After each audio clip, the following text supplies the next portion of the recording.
የአብይ ጾም አራተኛ ሳምንት መጻጉዕ። የዳነው ያዳነውን አላወቀውም። ሰላም፣ እንዴት ቆያችሁ? ውድ ቤተሰቦቻችን፣ በኢትዮጵያ ኦርቶዶክስ ተዋሕዶ ቤተክርስቲያን አስተምሮ መሰረት አሁን ላይ የአብይ ጾም አራተኛ ሳምንት ላይ ወይም መጻጉዕ ላይ እንገኛለን። ከናንተ የሚጠበቀው ቻናላችንን ሰብስክራይብ በማድረግ እንደዚሁም ደግሞ ቪዲዮን ላይክ አድርጋችሁ በመጀመር አብራችሁን መቆየት ብቻ ነው። እንደዚሁም ደግሞ ቪዲዮ ስንለቅ እንዲደርሳችሁ የደወል ምልክቷን መጫናችሁን አትርሱ። አስተማሪ ነው ብላችሁም ካሰባችሁ ቪዲዮአችንን ሼር ማድረጋችሁን እንዳትረሱ። በተጨማሪም ያላችሁን ማንኛውም ሐሳብ፣ አስተያየት እንደዚሁም ደግሞ ጥያቄ በኮሜንት ሴክሽኑ ላይ ብታስቀምጡልን ይደርሰናል። የአብይ ጾም አራተኛ ሳምንት መጻጉዕ ከቅዱስ ያሬድ በተገኘው የኢትዮጵያ ኦርቶዶክስ ተዋሕዶ ቤተክርስቲያን የበዓላት ቀኖና መሰረት የአብይ ጾም አራተኛው ሰንበት መጻጉዕ ይባላል። መጻጉዕ ማለት በሽተኛ ማለት ነው እንጂ በወል መጻጉዕ ማለት የሰውየው የዳነው ሰው ስም አይደለም። መጻጉዕ ማለት የበሽታው ህመሙ መጠሪያ ነው። ለምሳሌ አንድ የታመመ ሰው ስንመለከት ይሄ ህመምተኛ፣ በሽተኛ እንደምንለው ማለት ነው። መጻጉዕ ማለት ህመምተኛ ወይም በሽተኛ ማለት ነው። በመጽሐፍ ቅዱሱ ትርጉም መሰረት፣ በዚህ ቃል ትርጉም መሰረት ማለት ነው።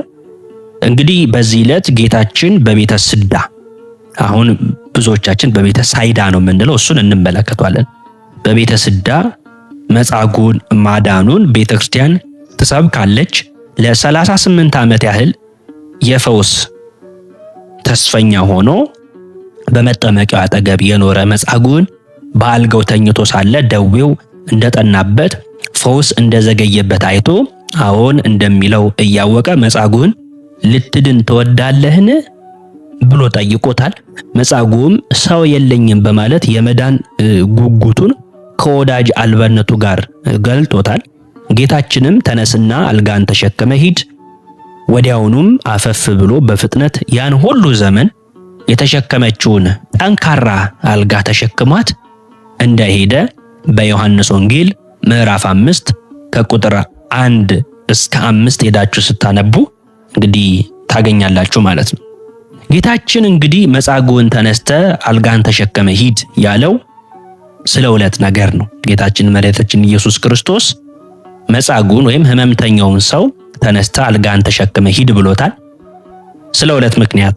አንደኛው ቅዱስ ኤሮድስ እንዳለው አልጋው ጠንካራ የብረት አልጋ የነበረና ጽና ተአምራቱን ለማሳየት አልጋን ተሸክመ ሂድ ብሎታል። ሁለተኛ ደግሞ ታዲያ ቢያድነኝ በከንቱ መች ሆነና የገዛ አልጌን ትቼለት የመጣው ለመዳኔ ዋጋ የከፈልኩበት አይደለምን እንዳይል መድኃኒታችን ኢየሱስ ክርስቶስ ያለን ይዘህ ሂድ፣ እኔ ካንተ አንዳች አልሻም ባሰኘ ቃል አልጋን ተሸክመ ሂድ ብሎታል፣ ወይም ምክንያት አሳጥቷል ማለት ነው። እንግዲህ ይህ ሰንበት የሕማሙን ፈውስ መታሰቢያ ዕለት ነው። የሰንበቱም ስያሜ በዕለቱ የሚነበቡትን የቅዱሳት መጻሕፍትን ምስጢርና የጾመ ድጓውን ይትባል ተከትሎ የተሰየመ ነው። በመልእክታቱ የሚነበቡት መልእክታት እንግዲህ ገላትያ ምዕራፍ 5 ቁጥር 1 እንደዚሁም ደግሞ ያዕቆብ መልእክት ምዕራፍ 5 ቁጥር 14 ላይ ነው። ያ ማለት ስለ ድውያን መፈወስ የሚያወሱ ናቸው።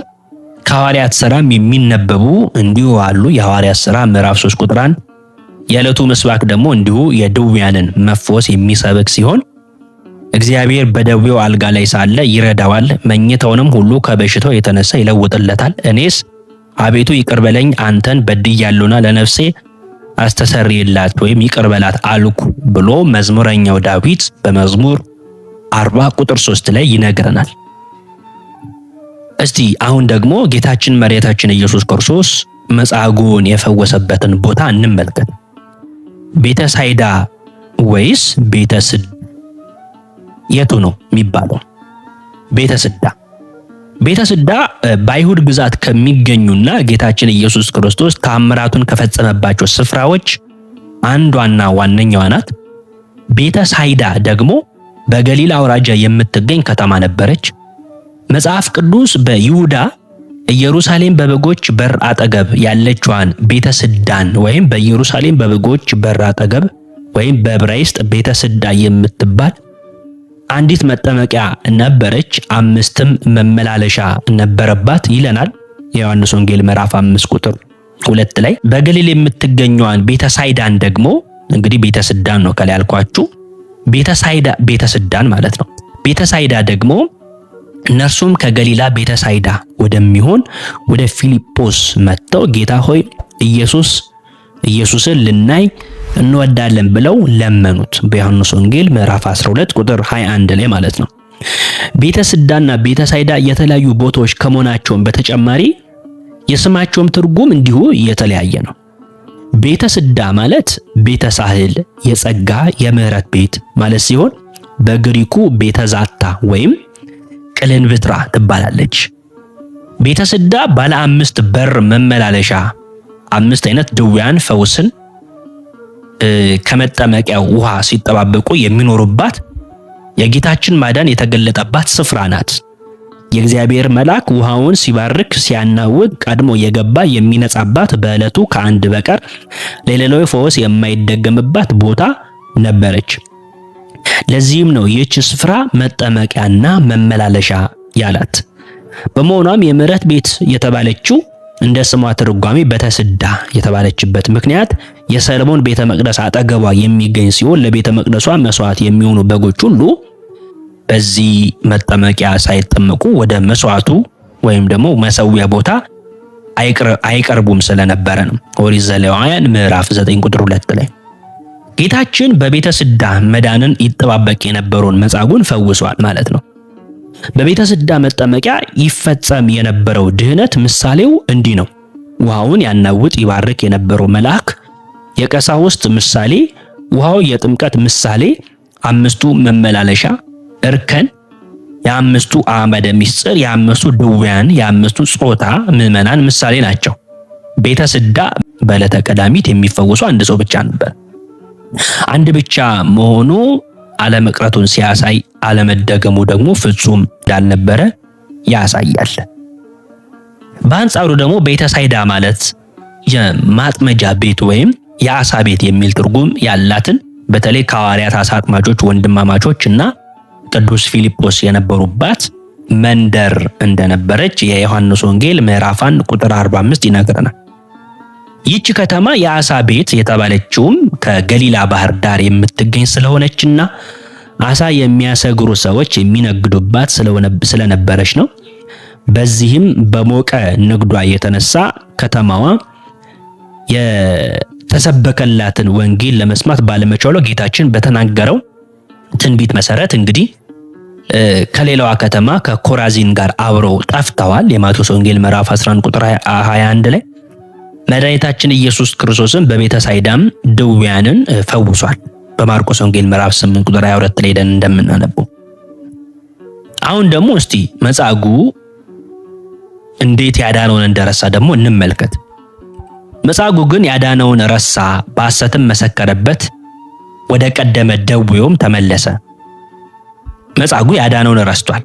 መጻጉዕ ቀድሞ በቤተስዳ እያለ የነበሩበትን ያንን ሁሉ ጭንቅ ኋላ በሌስጥሮስ አደባባይ ሲቆም ረስቶታል። ይህ ምስኪን መጻጉዕ ሰው የለኝም ብሎ የደረሰለትን አምላካችን ኢየሱስ ክርስቶስን ረሳ። ያዳነው ማን እንደሆነ ሲጠየቅ እንኳን አላወቀውም።